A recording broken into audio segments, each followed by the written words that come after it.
ñu ngi leen di nuyu bu baax di leen sant di leen gërëm ci seen teewaay bi ngeen teew ñu ngi leen di gërëm bu baax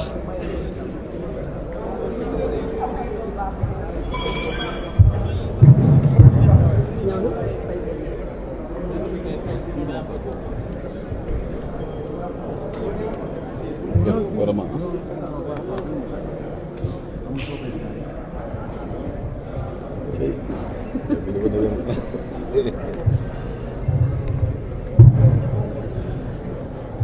ban moo baax.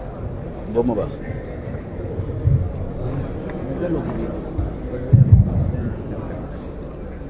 jërëjëf ñu ngi am yaakaar ne ñu ñuy suivre ñu ngi ñuy déglu ñu ngi leen di nuyu bu baax di leen sant ci teew bi ngeen teew fii ci point de presse bi nga xam ne.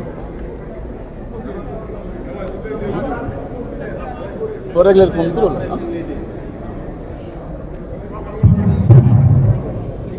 yéen a ngi dégg waaw ñu ngi leen di nuyu bu baax di leen sant di leen gërëm ci seen teewaay comme ni ñu ko waxee léegi li waral point de presse bi mooy ñëpp xam nañu ne Alliance pour la République parti la boo xam ne réew mi ci wàllu tolluwaay fu mu ci mën a nekk rek dafay génne joxe position am joxe opinion ci xam-xam ci yar ak teggin APR parti la boo xam ne débat d'idées lañ ko xamee wuñ ko saaga xamee wuñ ko toj xamee wuñ ko yàq xamee wuñ ko wax lu ñaaw débat d'idées nag mooy li ñuy def nii gouvernement bi proposé ñu def ci jàngat def ci ay conclusion ba pare wax suñu xalaat su ko defee peuple sénégalais bi nga xam ne dañ leen yàgg a nax ñu mun a xam ci ñiy wax lan moo ci nekk dëgg ak lan moo xam ne nekku ci dëgg su ko defee ñi ñu jàkkaarloo te nekk ay cuune ñu mun leen leeral yoon bi ba yenn mbir yi nga xam ne dañ ko namm def te baaxul ñu mun leen wax ne arrêté leen ko su ko defee Sénégal mun ci gis ko loolu moo tax nag le 1er août passé mooy ajuma bi passé ñun dañoo déglu premier ministre mu présenté ñu benn plan boo xam ne moom moo ko tuddee plan de redressement mais ñun bu ñu ko jàngatee li ñu ko gisee mooy plan de régression économique pour ne pas dire un plan de répression économique ñuy rappelé nag ne plan boobu ñu ngi ko tëgg ci contexte bu particulier contexte bi mooy lan kër yi coono dugg na fa xale yi amuñu liggéey secteur privé bi nërmelu na secteur immobilier daanu na kuy jaay mënatoo jaay ku doon importer mënatoo importer dafa mel ni donc réew mi nekk na à jeune ci contexte boobu la ñu premier ministre digoon ne dina mettre en place le plan de redressement économique ñu am ci nag yaakaar bu rëy buñ ko annoncé mu nekkoon plan bu ñor lool ndax boobu jàppoon nañ ne comme que plan de redressement économique lañ waxoon te ñëpp jàng ne économie li ko yor mooy secteur privé di les entreprises di petites et moyennes entreprises yi mais aussi di ménages yi maanaam li xew ci kër yi ñu ñoom ñëpp ñu yaakaar ne dinañ gis seen bopp ci plan bi Sénégal yëpp jël xalaatam ak gis-gisam yëpp wékk ko premier ministre di yaakaar ne plan bi su génnee commerçant yeeg marchand ambulant yeeg ñëpp ñi nga xam ne dañoo taxaw dinañu am motivation bu bees woote waat pour liggéey démarré waat ñu yaakaar ne xale yi nga xam ne dañ leen diggoon liggéey ba ñu bëri ndeysaan nekk ci xeex bi ba ay moor am ci ñu ngi koy regretter encore une fois dinañu am liggéey ñu yaakaar ne même ñi nga xam ne dañ leen fekk ñuy liggéey ñu yàq seen liggéey keroog bu premier ministre waxee amoon nañu yaakaar ne suñu paree yenn journalistes yi soo leen defee enquête d'opinion da ngeen gis ne sénégalais yi am nañu yaakaar ci loolu waaye malheureusement suñu yaakaar dafa tas keroog bu ñu déggoo premier ministre yaakaaru ménage yi tas yaakaaru société privée yi tas yaakaaru xale yi tas yaakaaru béykat yi tas yaakaaru Sénégal yëpp tas lu tax mu tas nag dañ leen di ñëw du waxal leen plan bi buñ ko analyser dañ ci gis ay problème bu si njëkk nag mooy problème de forme lu tax nag ñuy wax problème de forme mooy Sénégal état de droit la Sénégal réew la boo xam ne dañu war a respecter les institutions respecter loi ñuy fàttali ne premier ministre bi mu bañee dem assemblée nationale pour wuyu ji déclaration de politique générale dafa amoon lu mu ñu wax lu mu ñu waxoon mooy règlement intérieur assemblée nationale méngoowul ak loi wu république bi ñu jàpp ne kooku kuy respecté loi loi wu Sénégal nag ci wàllu planification économique dafa am loi boo xam ne ñu ngi ko tëgg le 19 avril 2022 muy la loi 2022 10 du 19 avril 2022 loi boobu ci article 24 moom moo wax de manière claire nette et précise que Sénégal jël le PSE plan Sénégal émergent def ko comme unique référentiel en matière de politique économique loi boobu nag may na leen ñoom ñu def beneen xalaat bu dul PSE ndax xam nag am nañ ci droit ñoom mosuñu d'accord ak PSE am nañu droit am gis-gis bu wutee ak gis-gis bu PSE waaye par respect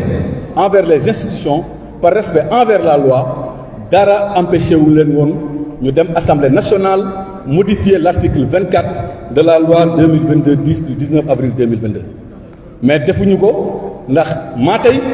defuñu ko sax ndax du ñàkk a xam donc ñun APR ñoo leen di xamal ne seen lii pour nga xam ne mën nañ ko jàppee mu nekk dëgg pour éviter ñu mun ko traduire wala ñu attaquer ko devant la Cour suprême pour excès de pouvoir da ngeen am obligation ak devoir dem assemblée nationale réadapter loi bi par rapport au contexte actuel loolu nag ñun xam nañ ne xamuñ ko waaye ñun ñoo leen ko baaxee en tant que opposant de contribution en tant que opposant républicain amuñu xam-xam gisuñu ko xamuñu ko ñoom waaye ñun ñu ngi leen koy xamal am nañ droit encore une fois def xalaat bu leen neex bu wute ak PSE waaye amuñu droit te dañoo am obligation loolu ñu méngale ko ak charte réew mi ak droit réew mi loolu nag mooy si wàllu forme yi li ci des si wàllu forme je pense que monsieur le ministre Amadou Dioum dina si ñëwaat léegi nag ñu dugg ci wàllu fond bi comme ni ma ko waxee ñun ay critiques yu objectif la ñuy def ay critiques yoo xam ne c'est pour defar waaye critiques yoo xam ne day permettre sénégalais yi ñu bañ leen a nax bu ñu leen laajee plan bi ñaata xaalis ngeen ñi ci war a dugal ñoom gouvernement dañu ne war nañ ci dugal 5700 milliards ñu leen en bon 5700 milliards ngeen ci bëgg dugal ñu ne ñu waaw ñu leen waa léegi fan ngeen di jëlee xaalis bi mu ne ñu xanaa sacrifice xanaa ñun ñëpp ñu boole sacrifié wu ñun ménage yi ñun entreprise privée yi ñun ñëpp ñu toog ñëw ne ah état comme que sacrifice lañu état wax te yaay ndey mbili gi yaay borom doole bi yow état dañoo bëggoon nga wax ñu yow ñaata nga siy teg ci table bi état nañu sur les 5700 milliards man état Pastef mënuma ci lenn lu dul 100 milliards 100 milliards nag ci 5700 milliards mooy junne boo jël li nga siy dugal motul sax ñeenti dërëm loolu il faut nit ñi xam ko c'est 1,7 pour cent loolu la état wax état donc ne man daal maa ngi nii 5700 laa bëgg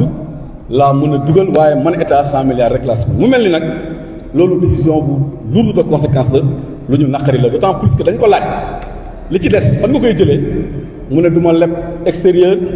ci yéen ñii laa koy yaakaar yéen waa ménage yéen waa secteur privé yéen béykat yu xiif yu sonn yi ci yéen lañu yaakaar ngeen génnee lu ëpp 100 milliards muy 5600 milliards loolu musiba la te dañ koy wax de manière claire mu mel ni daal benn waay bu doon jooy la dem ci waajuram naan kan waajur damaa sonn damaa xiif damaa bëgg a lekk waajur ne ko lan nga am sa poche ñu dépensé ko suba te moom moo ñu war a dimbali donc kuy jooy wut si wallu ci état far état ñëw ne ko yow mii di jooy yaa ma war a wallu loolu mooy plan de redressement bi nga xam ne moom la ñu andil léegi nag ci 100 milliards yi dañu ko bëgg détecter pour ngeen dañu bëgg andil pour ngeen comprendre ko d'abord 100 milliards yi ñoom seen bopp ñu ne 50 milliards yi ñu ngi koy jëlee ci li ñuy woowee centralisation des marchés publics ñoom dañu jàpp ne suñu centraliser les marchés publics dinañ ci am économie de 50 milliards loolu la ñu wax léegi nag ñun dañ leen bëggoon expliquer lan mooy centralisation des marchés publics centralisation des marchés publics mooy Sénégal lu muy fonctionner mooy autorité contractante yi muy LONASE muy PRODAC muy ministère de la jeunesse muy ministère des finances ku ci nekk dafay am ay marché ñu amoon ay petites et moyennes entreprises yoo xam ne ñoom ñooy dem di gagner marché yooyu mooy PME yi yéen sax journalistes yi léeg-léeg ngeen dugg ci marché état xanaa doo ma jox marché ndeysaan xale yu am jom surtout jigéen ñi taal seen oto dugg fii nga am fi 10 millions fii nga am ci 15 millions fii nga am fa 3 millions fii nga am fa 7 millions nga nekk jàmbaar am sa oto di employé ay nit ñi ñuy suivre ñu bëri ñu ngi ci cas bu mel noonu mu nekk les petites et moyennes entreprises qui vivaient grâce à la commande de l'État état ne mayetuma benn autorité contractante maanaam benn entreprise wala benn ministère muy jëflante ak ñooñu benn par benn li ma bëgg mooy damaa bëgg léegi képp kuy jëndati table banc wala kuy jëndati chaise wala kuy jëndati ordinateur wala kuy jëndati rame de papier bul ñëw rek benn pays ma gis la nga dimbali ko ànd ak moom ngeen gañ a marché ngeen liggéey waaye damaa bëgg centraliser lépp centraliser mooy ministère yëpp direction yëpp yi doon jox nit ñi par benn benn muy def ay DRP yu ndaw ay 3 millions 4 millions dañ koy centraliser léegi nag centralisation bi c'est vrai état su ko defee mën na ci am économie ndax soo koy calculer ci wàllu microéconomie day mel ni rek nga dem ci table yaa ngóone di jënd kilo pomme de terre 1000 francs yaa ngóone ne la sooy jënd kilo pomme de terre 1000 francs lay jar waaye sooy jënd 100 kilos pomme de terre dama la koy wàññi defal la ko 800 état donc ci microéconomie boobu la nekk calcul d'épicier boobu la état nekk c'est vrai mën na si gagner 50 milliards mais à quel coût l'état risque de sacrifier toutes les petites et moyennes entreprises di doon circuler ci marché boobu ndax léegi soo centraliser marché yi li mu lay andil mooy day am hausse des plafonds des marchés publics donc da ngay def benn commande boo xam ne au lieu nga jënd fii 10 machines fële 15 machines fële 3 machines fële 10 machines léegi dañuy def commande globale mu nekk milliers de machines bu état di jënd benn yoon loolu nag dafay exclure les petites et moyennes entreprises parce que code des marchés publics li mu wax mooy que léegi il faut nga am capacité financière am ay chiffre d'affaires yoo xam ne ay milliards lay doon am ay garanties yoo xam ne ay day dëgër bu baax a baax a baax donc dafa mel ni xale yi doon œuvre ci yooyu yëpp dafa mel ni dañuy daal di daanu su ko defee multinationales yi ak borom barke yu mag yi ak borom doole yu mag yi ñoom ñooy bëgg di gagner les marchés publics donc la politique de centralisation des marchés publics est un risque immense pour nos petites et moyennes entreprises donc ñu ngi wax gouvernement bi na teg loolu d'autant plus que am na lu gën a yomb lu mu def nee na 50 milliards la wut ci foofu nañu supprimer oto yi ñu bëgg jox assemblée nationale su ko defee ñu am foofu 50 milliards bàyyi ñi doon liggéey ci marché public yi nekk ay borom doole yu ndaw ñu continuer seen liggéey donc loolu d'abord dañ koy critiquer ci décision bi c'est une mauvaise décision et nous demandons solennellement à l'État de retirer ces décisions qui ne peut pas ne pas avoir comme conséquence la suppression et la mort programmée de l'ensemble des petites et moyennes entreprises qui vivaient grâce à la supervision de l'État à travers la dévolution de la commande publique avec les petites et moyennes entreprises loolu benn bi la rek ci 100 milliards yi maanaam donc 100 milliards yi sax dafa mel ni 50 milliards yi ça sera au détriment des petites et moyennes entreprises donc loolu baaxul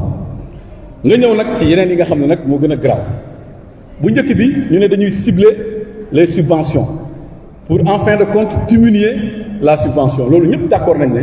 dafay am conséquence ci njëg yi ndax subvention boo ko supprimer rek njëg yi day gën a yokku day gën a métti ci askan bi donc ménage yi ñoom ñooy sonn borom kër yi ñooy bëgg di sonn balaa maa dee nag ñu ne waaw non dañuy def ciblage parce que il n'est pas question ñi nga xam ne ñu am doole ñoom ñu ñëw di leen subventionné Sénégal yi si kiim dafa lakkandoo ñëpp a néew doole ñëpp a sonn et puis beneen bi mooy politique de ciblage soo ko bëggee def ça sera très difficile à mettre en œuvre ndax bitig yi benn bitig lañ fu ñuy jaayee fenn la fu ñuy jëndee fenn la donc nan la ñuy def ba Moodu su demee ñoom ñu constaté ne Moodu am na xaalis donc dañ koy jaayee gaz 5000 wala 10 000 alors que Fatou bi ñu ne dafa néew doole su demee dañ koy jaayee 3000 bu ñu laajee état bi ne ko loolu ça sera très difficile à faire mu andil ñu beneen programme bu gën a garaawati mooy maanaam ciblage ba pare ñu teg ci ne ciblage bi mooy da ngeen di jëndee au prix du marché non subventionné suñu paree ñu ciblé ci yéen ñi nga xam ne dañ leen di verser chaque année xaalis wala chaque mois li ñuy woowee cash transfert loolu nag économistes yu mag yi dañu ne loolu c'est pas totalement et toujours une très bonne idée ndax koo ñëw nekk ci àll bi doon jëndee gaz 3000 wala 4000 tey nga ne ko léegi 6000 wala 7000 wala 10 000 la koy jëndee waaye maa ngi lay dig ne weer bu jot dinaa la verser 20 000 francs wala 30 000 francs économistes yi dañu ne kooku du ko jëndee mukk gaz day dellu ci matt bi ba pare su ko jotee mu dem jëndee ko ceeb boo xam ne du ñàkk ceeb importé lay nekk donc dafay changer les habitudes de consommation loolu ci wàllu économie la ñu ngi leen di invité à un débat foofu suñu ñëwee ak ñun ñu waxtaan ak ñoom dinañ leen wan lan mooy inconvénient wu mesure yooyu beneen bi nga xam ne wax nañ ko mooy remise en cause des exonérations fiscales maanaam exonération fiscale yi dañ koy xoolaat bàyyi ci lu bëri foofu nag dama leen doon bëgg ñu taxaw ci seetlu ndax ñoom dégg nañ seen communicant yi te loolu yàgg nañ ko wax depuis opposition ñu ngi koy wax li ñu doon wax temps opposition ñoom bu ñu nekkee opposition mooy président Macky Sall dafay baal l'impôt les multinationales étrangères ñoom loolu la ñuy wax loolu du dëgg dañ koy démontrer tey mathématiquement ngeen comprendre ko soo leen laajee ñu ne waaw dañuy xoolaat exonération fiscale yi loolu mën nañ ci gagner 900 milliards ndax rapport 2021 bi dafa war a ne exonération fiscale yi 900 milliards la donc loolu suñ ko bàyyee day mel ni 900 milliards boo ñëw duggaat ci kafaga réew mi ndax loolu mooy xaalis bi président Macky Sall su ñoom lu ñu wax moom mooy xaalis président Macky Sall doon baal multinationales étrangères yi loolu du dëgg te dama leen koy démontrer tey soo demee internet ngeen tapé rapport sur les dépenses fiscales mooy document bi may brandir nii rapport sur les dépenses fiscales le dernier rapport c'est le rapport qui date de 2021 da ngay def rapport sur les dépenses fiscales en 2021 da lay génneel document bi mooy tracé lépp lu fi président Macky Sall baale woon en termes d'exonération fiscale benn partie bi parce que man dama sax globalisé waxuma rek exonération j'ai parlé de dépenses fiscales qui englobe non seulement les exonérations fiscales mais bépp baale bu état sa baale mu ngi ci document bii c'est un document public de l'état du Sénégal ñoom ci loolu la ñu sukkandiku pour ne dañuy remettre en cause des exonérations fiscales loolu nag suma xarit Amidou Anne def na ci keroog benn conférence bu am solo dañuy wax ne exonération fiscale saa yu ñu ko déggee soit dafa nekk exonération boo xam ne dañuy woowee régime dérogatoire mooy lan ci ñu jàmbul mooy régime yoo xam ne code des investissements wala code des mines wala code général des impôts moo ko mettre en place te xam-xam moo tax bu mettre ko en place loolu mooy lan Sénégal bëgg na fu mel ni Casamance nit ñi investir fa emploi am fa croissance am fa développement am fa Sénégal bëgg na dëkk bu mel ni Caajaay nga xam ne tey ñu bëri ñuy investir peut-être duñ dem foofu ma tooñaale ma monsieur le ministre bëgg nañu ñu fay investir ak fu mel ni Tamba donc état bi day def ay tarif préférentiel mun naa ko tuddee noonu pour que yow ñu motiver la nga dem foofu nga investir loolu la ñuy woowee régime dérogatoire état bi dafa bëgg secteur agriculture wala secteur des mines nit ñi investir fa pour Sénégal mën a dox pour économie mën a équilibré loolu la ñuy woowee régime dérogatoire c'est des lois de la République ñu ne képp kuy investir fii soo ñëwee dañ lay baal impôt code des investissements moo wax loolu ak yeneen façon code yu mel ne ay code des mines ak yu mel noonu léegi nag soo exploité document bi soo jëlee kaaw régime dérogatoire yi nga xam ne dañ leen di baal simplement parce que dafa am logique économique de création d'emploi et de création de richesse 531 milliards la ñu baale ci 2021 dafa leen di expliquer 800 milliards yi fa mu ne 531 milliards yi nag lu ci ëpp c'est des entreprises privées mais logique bi nekk derrière c'est pas une logique fiscale c'est pas une logique de recouvrement de recettes mais c'est une logique économique ñooñu soo leen bàyyiwul ñu ñëw nga baal leen impôt du ñu investir Tamba Dakar la ñuy toog investir ñooñu soo leen baalul impôt du ñu investir Sénégal dañuy dem Togo wala ñu dem Côte d'Ivoire foofu la ñuy investir donc tey soo waxee nga ne da ngay remettre en cause des exonérations fiscales ñun suñu laaj mooy suñu sukkandikoo seen document dañ leen bëgg poser benn question est-ce que vous allez remettre en cause le code des investissements ak lépp lu mu am ci conséquences positives pour notre économie beneen bi ñu ne dañuy baale impôt lu tax en dehors des régimes dérogatoires il y a ce qu'on appelle le régime des droits communs maanaam ñi war a fay ñu baal leen donc wax naa la sànq ne la amul benn multinational buy ñëw Sénégal fii Sénégal baal ko ci teeyu bakkanam wala Sénégal baal ko ndax politique wala pour jàppale ndax xeeb sa économie déedéet dañ lay baal pour développer suñu économie donc remettre en cause des exonérations fiscales c'est remettre en cause l'investissement productif dans les secteurs productifs mais aussi dans certaines zones comme le monde rural wala dans certains secteurs comme l'agriculture et puis d'ailleurs c'est une vision très contradictoire avec ñoom lu ñu bëgg parce que ñaata yoon ngeen dégg seen ministre de l'économie ak le ministre de l'industrie muy wër Sénégal naan dinaa mettre en place ay zones économiques et sociales loolu yéen journal leen koy dégg ñaata reportage ngeen def dégg ministre Serigne Gueye Diop naan way on va mettre partout des zones économiques et sociales mais comment tu vas mettre en place des zones économiques et sociales en voulant remettre en cause ce qui permet aux Sénégalais de venir investir dans ces zones économiques et sociales. Zone économique et sociale, c'est la zone par excellence des exonérations fiscales. Donc c'est une politique contradictoire, vouloir mettre partout des zones économiques et sociales, vouloir partout faire de l'investissement direct étranger, va pouvoir remettre en cause les exonérations fiscales qui relèvent du code des investissements ou de manière générale qui relèvent du régime dérogatoire. C'est une politique contradictoire. Loolu du xam-xam lalu ko loolu baaxul dañ ko jël sànni ko fële bëggatuñ ko dégg bi nga xam ne nag mooy le régime de droit commun boobu moom mooy bu gën a grave boobu document baa ngi nii on vous le présente lépp lu ñu baale parce que dañ la baal impôt sénégalais yi dañu xam ne soo demee ci document bi da ngay gis ne 95,5% ñi ñu baal impôt dans le cadre des régimes de droit commun maanaam ñi war a fayuñu est-ce que xam ngeen ne 95,5% montant bi nga xam ne c'est évalué à 394 milliards xam nga ñoo ciy bénéficié wu les ménages ak l'État les ménages ak l'État maanaam kër yi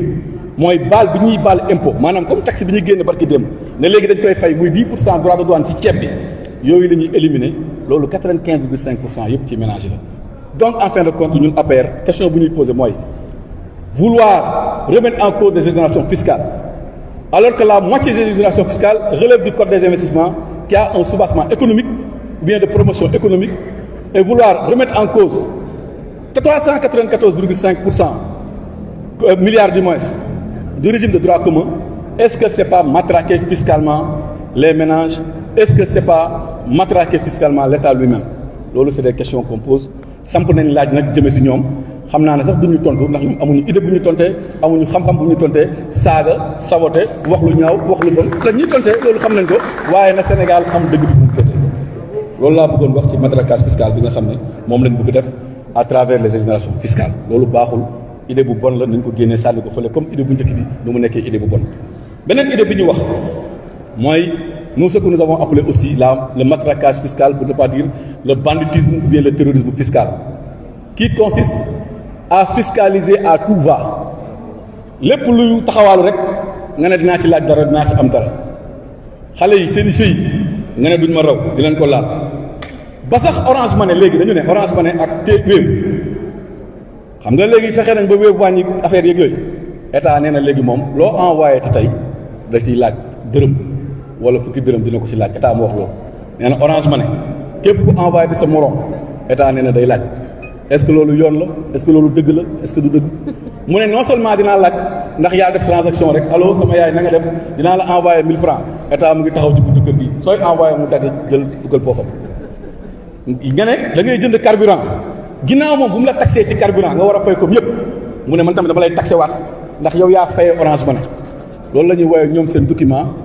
la taxation sur les activités marchandes maanaam soo demee jëndi ceeb ci bitik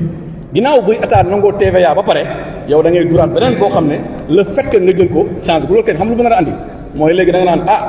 ceeb bi ñaata lay jar ñu ne 1000 francs waaye soo ko fayee Orange Money 1100 ngay fay de su ko defee nga bàyyi Orange Money bi ne déedéet man damay fay liquide donc day yàqal Wave yàqal xale yi liggéey Wave su ko defee Wave def comme Joni Joni nu mu defoon daanu xale yi amatuñ liggéey ñëpp daanu Sénégal sànku loolu la ñu gis bi gën a am solo aussi boo xam ne bëgg nañ ko wax mu leer wax nañ ko Canal Horizon barki démb yokk nañ ko ne da ngay fay léegi 9% selon Orange na leen Canal na leen amul benn problème waaye man du ma ko fay de ñi nga xam ne ñoom ñooy consommer ci kër yi ñoo koy fay Orange daal di def lan Canal daal di def lan yokk 10% ci mbir mi donc gars yi seen yoon ñëw ci de loo ne waaw rek bisimilah fay ñu ne amul benn problème le consommateur final les ménages ñoom ñoo war a fay loolu il faut que sénégalais yi xam ko bi gën a garaaw na nga xam ne moo nar a tas réew mi mooy li ñu bëgg def nag ci le monde rural boobu nag dama bëgg ngeen déglu ko ci baax ngeen comprendre li mu bëgg wax état Sénégal moo xëy mu ne sous prétexte terre domaine national dama koy jox ay këyit te ñëpp d'accord ne terre yi nekk ci domaine national waa monde rural bi ñoom ñoo ko amee di ci bëy état moo ne man dinaa leen jox këyit sous prétexte au lieu mu defal leen ko gratuitement mu ne nag yéen béykat yi man état dinaa leen laaj 600 milliards ci ñetti at loolu ñoo ko bind noir sur blanc ligne 19 du seen plan de financement ne yéen béykat yi 600 milliards ngeen may jox ma wutal leen ay këyit alors que këyit yi béykat dañu ko doon am gratuitement 600 milliards nag pour suñu mbokk àll yi ñuy déglu nekk ci kaw gi 600 milliards mooy juróom benn téeméeri milliards ci ñetti at 600 milliards léegi nag 600 milliards yi pour la première fois dans l'histoire du Sénégal ñu dara gis autant de francs CFA yi war a jóge ci monde rural bi di abonder les comptes publics loolu ñàkk yërmande la ku saraxul gumba bàyyi ko ak yalwaanam ñoom ñu ne 600 milliards dañuy laaj monde rural ban monde rural moo fi moom lu boobu de 600 milliards loolu c'est choquant loolu dafa naqari suñu xol neexul ndax loolu lu yéeme la lu tiis la li ñu xamoon ci monde rural xam nga mooy lan soxla ngeen bourse sécurité familiale ndeysaan ñu def cash ñu jëlee ci keesu état jox leen lu ñu xamoon ci monde rural mooy soxla ngeen couverture maladie universelle ñu génnee ci kees bi jox leen waaye état buy taxé di taxé ba fekk ay pauvres béykat di leen taxé lu mel ni 600 milliards te 600 milliards mooy l'équivalent de 5 années de campagne agricole 5 années de campagne agricole yéen ñëpp journalistes yi xam ngeen ko campagne agricole bi passé ñaata la woon du 125 milliards 125 milliards par 5 ça te fait 600 milliards loolu mooy une façon détournée de dire aux paysans dañuy désengagé wu ci campagne agricole léegi yéen a koy financer seen bopp comme que ñemewuñu wax loolu nag ñu utiliser ay artifices pour ne leen léegi jox leen ma 600 milliards su ko defee ngeen mën a am campagne agricole les paysans yërëmuñ leen bugguñ leen te jàppalewuñ leen ndax ñëpp xam nañu ne tey état su fekkee dafa ñëw def campagne agricole andi engrais andi semence ñun ñëpp xam nañu ne béykat yi seen contrepartie sax pour ñu joxe ko jafe-jafe la nekk ak problème la nekk léegi tey nag yemoo foofu nga nekk waaw sa kayit bi pour nga mën a am kayit bi foo ko joxe 600 milliards lu ñu ci gis nag ay danger yu garaaw la gis nañ ci que ne suñu moytu ni paysans yi nekkee à la merci des usuriers ak ñi nga xam ne dañuy profité seeni souffrance pour di leen jox xaalis loolu lañ nar a mujjee ak béykat yi su ko defee suuf si dafa nar a mujjee ci loxo ñoo xam ne nekkuñu ay béykat te loolu musiba la loolu nag vraiment laaj na sax dialogue national ndax loolu vraiment ñun duñu nangu sax ñu def ko ndax ñoom xam nañ ne fii ak ñeenti at dañ fiy jóge ñun suñu ñëwaatee incha allah en 2029 bëgguñu topp ay këyit yoo xam ne ci ay loxo yu mu nekk tabbi nekkul ay loxo béykat loolu moom ñu duñ ko fi nangu fu laajee ñu suñu bakkan bi nañ ko joxe mais loolu kenn du ko fi nangu kenn du ko fi def waaye nag ñu ngi leen di ibbi bunt su fekkee bëgg nañ discuter dialoguer ñu xool lan mooy meilleure option loolu bëgg nañ ci wax naa nag ne d'accord naa ne jox béykat suuf lu am solo la waaye di ko laaj 600 milliards loolu musiba la parce que musul am ci àdduna c'est du jamais vu dans l'histoire du Sénégal man xool naa budget économique Sénégal depuis jamonoy tubaab bi sax deful woon loolu tubaab bi sax laajul 600 milliards les paysans tey ñuy laaj 600 milliards loolu les paysans et encore que 600 milliards c'est l'équivalent pour l'année 2025 de l'ensemble des impôts sur le revenu reçu de la part du secteur privé et des travailleurs du secteur public tey ñu bëgg ko laaj béykat yi loolu c'est musiba loolu kenn war ko nangu soo gisee ma taxaw si nag parce que dafa nekk lu yéeme lu doy waar béykat yi nag gars yi bàyyeeguñ leen nee nañ leen gerte bi képp ku koy exporté ti dañuy imposer ay taxes bàyyiwuñ sax waa Casamance ak waa Sédhiou yi nga xam ne ñoom noix de cajou la ñuy def nee nañ ñu dañuy imposer ay taxes mais ñëpp xam nañ ni muy demee chinois buy exporté soo ko ne da ngaa war a fay taxe 10 francs wala 20 francs wala 30 francs béykat bi la koy facturer su ko defee béykat yi gën a daal donc loolu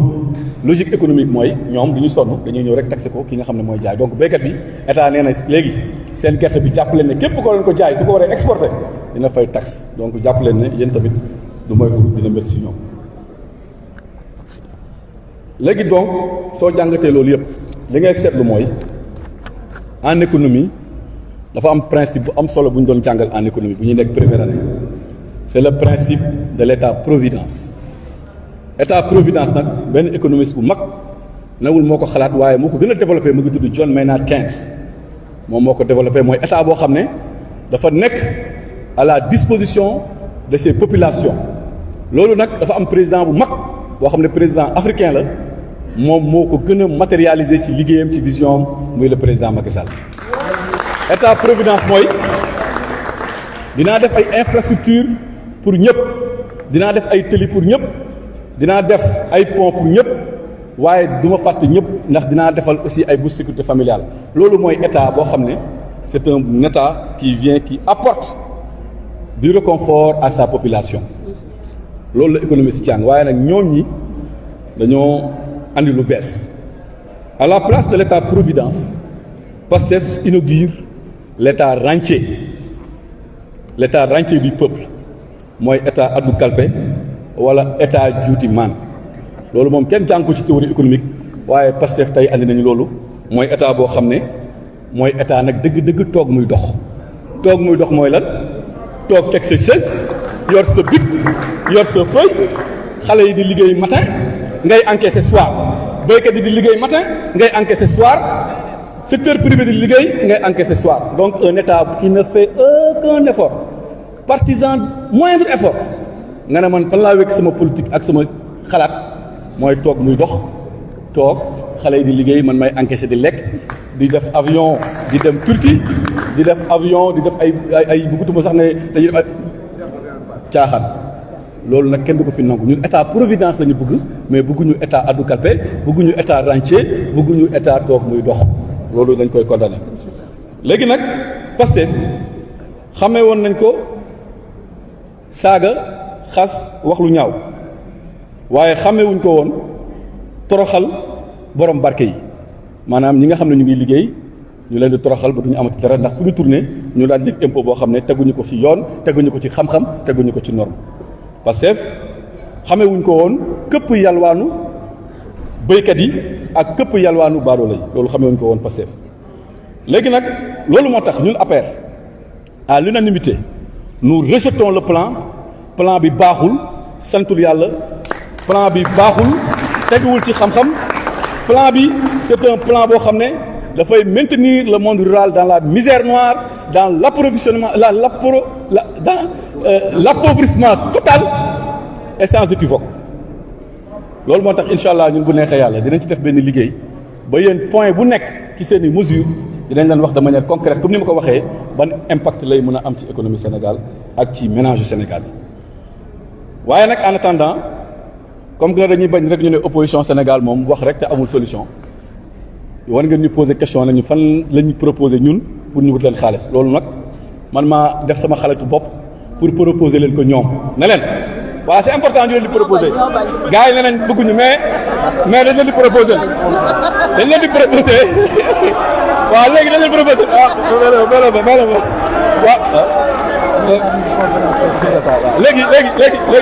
léegi on sera bref may la ma on sera bref parce que dañuy bañ ñu ne s'il vous plaît dañuy bañ ñu ne ñun daal critiquer wax lu ñaaw léegi ñoom nee nañ 5700 milliards dañuy wut ba tax ñuy addu kalpe ba tax ñuy jàpp nit ñi di leen laaj dañu war a laaj di laaj ñëpp 600 milliards ñii 700 milliards influenceurs yi sax ñu laaj leen dañ leen di wax ne am ngeen 300 milliards yoo xam ne mun ngeen ko am ci lu yomb te moom lañ leen di expliquer bu njëkk bi mooy yéen a waxoon ne am ngeen compte bancaire de 1000 milliards ñun pare nañ pour collaborer ak yéen pour ngeen récupérer ko yéen a waxoon ne Mamour Diallo 94 milliards la lekk muy 1094 milliards yéen a waxoon ne Prodac luubal nañ fa 29 milliards pare nañu pour ànd ak yéen pour ñu leeral loolu pour Sénégal am 29 milliards yéen a taxawoon wax Sénégal yépp Aliou Sall suñu 400 000 fois 18 millions c'est 7200 milliards loolu yëpp soo ko boolee day nekk 8323 milliards ñun loolu la ngeen ñu waxoon ba ñu wóolu leen dénk leen suñu réew jàpp na gouvernement Macky Sall ay sàcc lañu ay trian lañu donc gouvernement Macky Sall nee na pare nañu pour gunge leen pour ngeen am plan boo xam ne 8300 milliards la sans dette supplémentaire 8300 milliards boo xam ne sans fiscalité supplémentaire 8300 milliards na ngeen toog rek mu ñëw loolu ngeen ñu diggoon ba tax sénégalais yi fal leen bu leen wëlbatiku nag tey naan yéen sénégalais jox leen ñu xaalis bu ñu doxal Sénégal voilà le message je vous remercie